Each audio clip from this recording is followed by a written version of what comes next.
Hi viewers, welcome to Suman TV. బేసిక్గా చాలామంది younger generation నుంచే హార్ట్ స్ట్రోక్స్ అనేది కామన్గా వింటున్నాం. మనం ఏదైనా మ్యారేజెస్కి వెళ్తే సడన్గా కుప్పకూలిపోవడం చూస్తూనే ఉన్నాం. ఏంటి అసలు ఏం ప్రాబ్లం వల్ల ఇలా జరుగుతుంది అని చూసే లోపే హార్ట్ స్ట్రోక్ అంటున్నారు.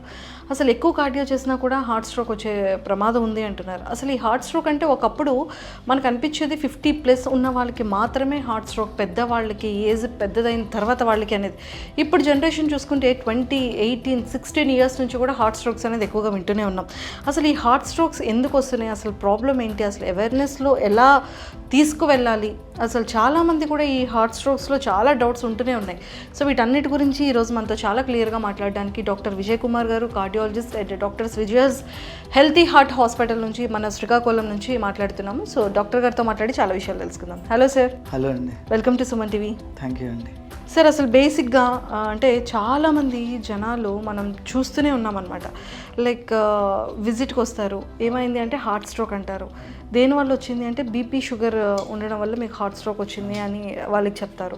ఆల్రెడీ నేను 10 ఇయర్స్ నుంచి BP sugar related medicine use చేస్తున్నాను కదండి, అయినా ఎందుకు హార్ట్ స్ట్రోక్ వచ్చింది అని అడుగుతారు. అసలు ఈ హార్ట్ స్ట్రోక్ అనేది బీపీ షుగర్ ఉండడం వల్లనే వస్తుందా హార్ట్ స్ట్రోక్ అనేది? చూడండి, ఈ హార్ట్ ప్రాబ్లం అనేది, ఈ హార్ట్ అటాక్ అనేది లైఫ్ స్టైల్ డిసీజ్ అంటారండి. లైఫ్ స్టైల్ డిసీజ్ అంటే ఏంటంటే మారిన జీవనశైలి వల్ల లేదా బ్యాడ్ లైఫ్ స్టైల్ అంటే చెడు అలవాట్లు వీటి వల్ల వస్తుందన్నమాట. సో ఈ బీపీ షుగర్ అనేవి కూడా లైఫ్ స్టైల్ డిసీజెస్. అంటే మన లైఫ్ స్టైల్ సరిగ్గా లేకపోవడం వల్ల మన ఆహారపు అలవాట్లు కానీ, మన స్ట్రెస్ కంట్రోల్ కానీ, లేకపోతే మన నిద్ర సరిగ్గా లేకపోవడం కానీ వీటికి సంబంధించి ఉంటాయి. సో బీపీ షుగర్ మనం కంట్రోల్ చేసుకుంటే హార్ట్ అటాక్ వచ్చే అవకాశం తగ్గించగలమే తప్ప అది 100% ఆపలేం. దానికి కారణం వేరే ఉంది. ఓకే, సో అంటే ఆ కారణం ఏంటో తెలుసుకోవచ్చా? తప్పకుండా అండి.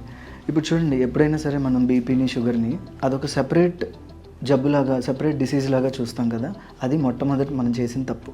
ఓకే, మనకి బాడీలో వేరే ప్రాసెస్ జరుగుతూ ఉంటుంది. బాడీ మనల్ని లోపల ఈ ఇబ్బంది జరుగుతుంది అని ఇండికేట్ చేస్తుంది. ఆ ఇండికేట్ చేసే ఇండికేటర్స్లో ఒకటి బీపీ. అంటే మనం ఇప్పుడు ఆ ఇండికేటర్ని డిసీజ్ కింద తీసుకుని దానికి బీపీకి మందులు వాడుతుంటే ఆ బీపీ కంట్రోల్లోకి వస్తుందే తప్ప బీపీ ఎందువల్ల వచ్చింది అన్న కారణం మాత్రం మనం ఎప్పటికీ ట్రీట్ చేయలేం. ఆ కారణం వల్లే హార్ట్ అటాక్ కూడా వస్తుంది. ఓకే, సో చాలామందికి హార్ట్ స్ట్రోక్ అంటే కొంతమంది అంటే మా ఫ్యామిలీ అనుకోవచ్చు, బయట వాళ్ళు అనుకోవచ్చు, గ్యాస్ట్రిక్ అంటే ప్రాపర్ ఇన్ టైం ఫుడ్ తినకపోవడం వల్ల గ్యాస్ ఫామ్ అయ్యి లేకపోతే స్టమక్ బ్లోటింగ్ అయ్యి ఈ గ్యాస్ట్రిక్ ప్రాబ్లం వల్ల కూడా మెల్లిగా పెయిన్ అనేది అప్పటికి రావడం వల్ల అమ్మో నాకు ఈ పెయిన్ వచ్చేస్తుంది, ఫ్రంట్ నుంచి బ్యాక్కి వెళ్తుంది, బ్యాక్ నుంచి ఫ్రంట్కి వస్తుంది, పడుకుని వెళ్ళలేదు, నాకు ఏమైనా హార్ట్ స్ట్రోక్ వస్తుందా అన్న ఇంటెన్షన్ కూడా చాలామంది జనాలకు ఉంటుంది. సో అలాంటి పేషెంట్స్ వస్తూ ఉంటారా మీ దగ్గరికి? వస్తూ ఉంటారు. చాలామంది ఏం చేస్తారు అని అంటే ఒరిజినల్గా హార్ట్ ప్రాబ్లమ్నే గ్యాస్ట్రిక్ ప్రాబ్లం అని అనుకుని 3-4 రోజులు డిలే చేసి చాలా డ్యామేజ్ అయిన తర్వాత వచ్చిన వాళ్ళు ఉంటారు. అలానే 3-4 రోజులు డిలే చేస్తూ ప్రాణాలు పోగొట్టుకునే వాళ్ళు కూడా ఉంటారు. సో నేను ఇచ్చే సజెషన్ ఏంటంటే అది ఏ నొప్పి అయినా కానివ్వండి, మొట్టమొదటిసారి మనం చేయాల్సింది ఏంటి అని అంటే, అన్నిటికంటే ముందు మనం చేయాల్సింది ఏంటంటే మనకు వస్తున్న నొప్పి అసలు గుండెకి సంబంధించిందా కాదా అది తెలుసుకున్నారనుకోండి. ఒకవేళ నిజంగానే గ్యాస్ట్రిక్ ప్రాబ్లం అనుకోండి, తర్వాత వచ్చినా కూడా పర్వాలేదు. సో ఇది హార్ట్కి సంబంధించిందా కాదా అని తెలుసుకుంటే అట్లీస్ట్ మనం ఆ ప్రాణం కాపాడగలుగుతాం. సార్, హార్ట్ అటాక్కి హార్ట్ స్ట్రోక్కి డిఫరెన్సెస్ ఉంటుందా? అసలు హార్ట్ స్ట్రోక్ అనే పదం ఉండదండి. స్ట్రోక్ అంటే పక్షవాతం, అంటే చెయ్యి కాలు పడిపోవడం, అది బ్రెయిన్ స్ట్రోక్ అంటారు అనమాట. దీన్ని హార్ట్ అటాక్ అంటాం. కాకపోతే మనకు వాడుక భాషలో అందరికీ అర్థం కావాలని చెప్పేసి హార్ట్ స్ట్రోక్ అని అలా వచ్చింది, కానీ టెక్నికల్గా హార్ట్ స్ట్రోక్ అనే పదం ఉండదు. ఓన్లీ హార్ట్ అటాక్ ఉంటుంది. స్ట్రోక్ అంటే పక్షవాతం. Okay, and one more thing ఏంటంటే సార్, చాలామంది ఇప్పుడు మనం రెగ్యులర్గా చూస్తుంటే ఇన్స్టాస్ కానీ, యూట్యూబ్లో కానీ, ఫేస్బుక్లో కానీ చాలా ఎక్కువగా మ్యారేజెస్లో ఉన్న యంగర్ యూత్ ఆన్ స్పాట్లో కుప్పకూలి పడిపోవడం, టీచర్స్ స్టూడెంట్స్కి టీచింగ్ చేస్తున్నప్పుడు టీచర్స్ సడన్గా పడిపోవడం, జాబ్స్లో వర్క్ చేస్తూ సిస్టమ్ ముందు కూర్చొని సడన్గా పడిపోవడం, అన్కాన్షియస్ అయిపోవడం, ఇలాంటివి ఎక్కువగా మనం చూస్తూ ఉంటాం. కండక్టర్ రన్నింగ్ బస్లో పడిపోతూ ఉండడం ఏంటంటే హార్ట్ అటాక్. అంటే ఇంత సడన్గా వితిన్ సెకండ్స్లో ఇలా హార్ట్ అటాక్ రావడం ఏంటి, వితిన్ సెకండ్స్లో మనిషి ప్రాణాలు పోవడం ఏంటి? యాక్చువల్గా అది మన అపోహ అండి. ఇప్పుడు అలా మనం వింటున్నాం కదా, సడన్గా ఏదో పెళ్ళిలోనో ఎక్కడో ఇలా సడన్గా మాట్లాడుతూ ప్రాణాపాయం జరిగింది అని. అందులో 90% మందికి ఒక 3 రోజుల నుంచి సిమ్టమ్స్ ఉంటూనే ఉంటాయి. కానీ వాళ్ళు ఇలానే కండరాలు పట్టిందనో లేకపోతే గ్యాస్ట్రిక్ ప్రాబ్లం అనో దాన్ని డిలే చేసుకుని ఆ స్టేజ్కి వస్తారు. ఇప్పుడు నార్మల్గా తీసుకోండి, ఇప్పుడు ఒక మనిషికి హార్ట్ అటాక్ వచ్చిందనుకోండి, మనం ఏ వైద్యం చేయలేదనుకోండి, ఏం జరుగుతుంది? నొప్పి వస్తుంది, నొప్పి కంటిన్యూ అవుతుంది, హార్ట్ తీవ్రంగా ఎఫెక్ట్ అవుతుంది, ఆ తర్వాత ప్రాణం పోయేదాకా తీసుకొస్తుంది. సో ఆ జరుగుతున్న ప్రాసెస్లో అది హార్ట్ అటాక్ అని తెలుసుకోవడం అందుకనే అంత ముఖ్యం. ఇప్పుడు చాలామందిని మనం ఇప్పుడు పెళ్ళిలో ఏదో డ్యాన్స్ చేస్తూ పడిపోతారు కదా, అలాంటి వాళ్ళ 90% మందికి ఒక 3 రోజుల నుంచి నడుస్తూ ఉంటుంది, కానీ వాళ్ళు అది హార్ట్ అటాక్ అని గమనించలేరు అనమాట. సో నేను ఇచ్చే సజెషన్ అదే, మీకు ఎలాంటి ఇబ్బంది ఉన్నా, అది గ్యాస్ట్రిక్ ప్రాబ్లమో లేకపోతే అదో ఇదో అది పక్కన పెట్టండి. ఫస్ట్ మీ దగ్గరలో ఉన్న డాక్టర్ని సంప్రదించి ఒక ఈసీజీ తీసుకుని డాక్టర్ గారితో మాట్లాడితే ఇది గుండెకి సంబంధించిందో కాదో తెలుస్తుంది. ఆ తర్వాత మనం నెక్స్ట్ స్టెప్ తీసుకోవచ్చు. ఓకే. అండ్ చాలామందికి ఇప్పుడు యంగర్ జనరేషన్లో 20 ఏజ్ ఉన్న వాళ్ళకి, 16 ఏజ్ ఉన్న వాళ్ళకి హార్ట్ స్ట్రోక్స్ రావడం కూడా పెద్ద, అవును, అంటే ఆశ్చర్యపోవాల్సిన అవసరం లేదు. చాలా యంగర్ యూత్ నుంచి హార్ట్ స్ట్రోక్స్ అనేది వచ్చేస్తుంది. అంటే అంత చిన్న ఏజ్లో పిల్లలకి ఎందుకని హార్ట్ స్ట్రోక్స్ వస్తున్నాయి? ఇదైతే చాలా వరకు దీనికి కారణం ఒకటి స్ట్రెస్ అండి, తర్వాత రెండోది మారిన జీవనశైలి, ఎస్పెషల్లీ ఫుడ్. అసలు ఇప్పుడు మనం తింటున్న ఫుడ్లో అసలు న్యాచురల్ ఫుడ్ ఎక్కడ ఉంటుంది? అన్నీ ప్రాసెస్డ్ ఫుడ్స్. ఇంతకు ముందు జనరేషన్కి ప్రాసెస్డ్ ఫుడ్స్ చాలా తక్కువ. సో వాళ్ళకి ఏంటి 60 ఏళ్ళ తర్వాత మాత్రమే హార్ట్ ప్రాబ్లమ్స్ వస్తాయి అని మేము చదువుకున్న రోజుల్లో కూడా అలానే ఉండేది. 60 ఏళ్ళ తర్వాత ఈ హార్ట్ ప్రాబ్లమ్స్ కామన్ అని. కానీ మేము చదువుకుని ప్రాక్టీస్లోకి వచ్చేటప్పటికి ఈ హార్ట్ ప్రాబ్లమ్స్ ఏంటి 20 సంవత్సరాల నుంచి కూడా చూస్తున్నాం అన్నమాట. దానికి రిలేటెడ్గా మన ఆహారపు అలవాట్లు, అందుబాటులో ప్రాసెస్డ్ ఫుడ్ ఎక్కువ అవడం కూడా జరుగుతుంది. అండ్ ఇంకోటి ఏంటంటే సార్, చాలా వరకు హార్ట్ అటాక్స్ వచ్చిన తర్వాత బైపాస్ సర్జరీ అంటారు, లేకపోతే హోల్స్ అంటారు, లేకపోతే ఓపెన్ హార్ట్ సర్జరీస్ అంటారు. అసలు ఇలాంటి చాలా కైండ్ ఆఫ్ సర్జరీస్ ఉన్నాయి.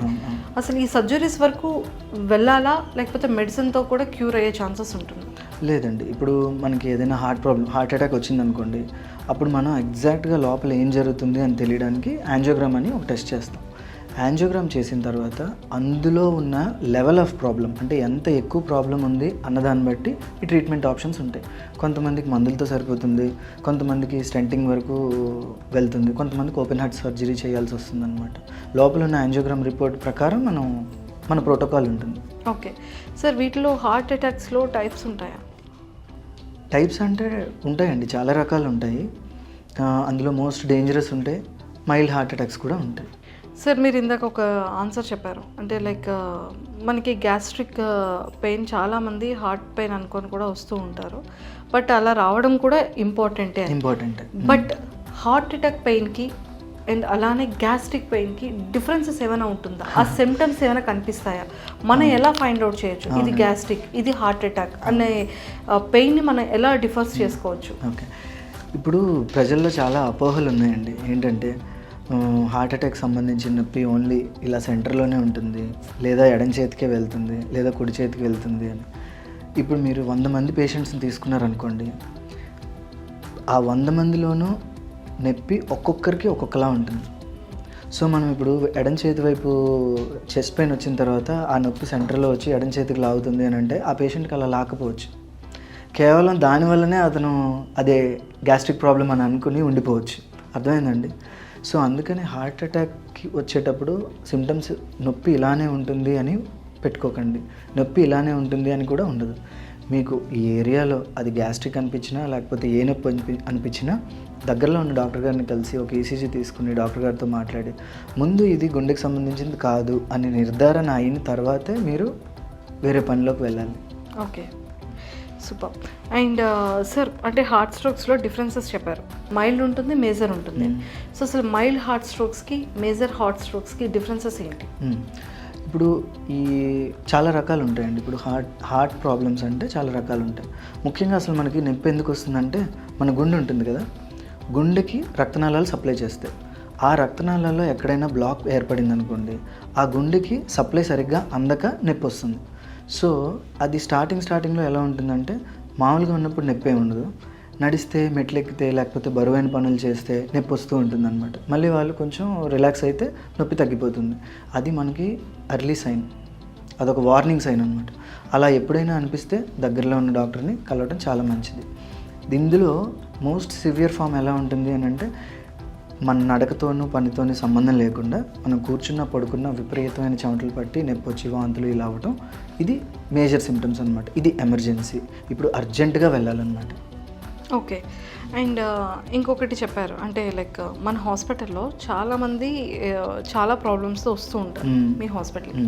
సో మన దగ్గర ఉన్న అడ్వాన్స్డ్ ట్రీట్మెంట్స్ ఏంటి, మన దగ్గర ఎలాంటి ట్రీట్మెంట్స్ ప్రొవైడ్ చేస్తాం హార్ట్ రిలేటెడ్? ఇప్పుడు వైద్యం ఒకసారి ఇప్పుడున్న అడ్వాన్సెస్కి ప్రతి ఊర్లోనూ అన్ని రకాల వైద్యం అందుబాటులో ఉందండి.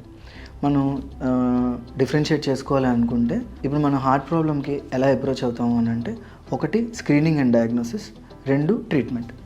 స్క్రీనింగ్ అండ్ డయాగ్నోసిస్ అంటే ఏంటి అని అంటే అసలు వస్తున్న ఇబ్బంది గుండెకి సంబంధించిందా లేదా, దానికి సంబంధించి ఈసీజీ ఉంటుంది, 2D ECO ఉంటుంది, TMT ఉంటుంది. ఇవి చేసుకోవటం వల్ల మనకి కొంత ఇన్ఫర్మేషన్ వస్తుంది. దాని ద్వారా అతనికి హార్ట్ ప్రాబ్లం ఉందా లేదా అని తెలుస్తుంది. ఇది స్క్రీనింగ్ అండ్ డయాగ్నోస్టిక్స్ అనుకుందాం.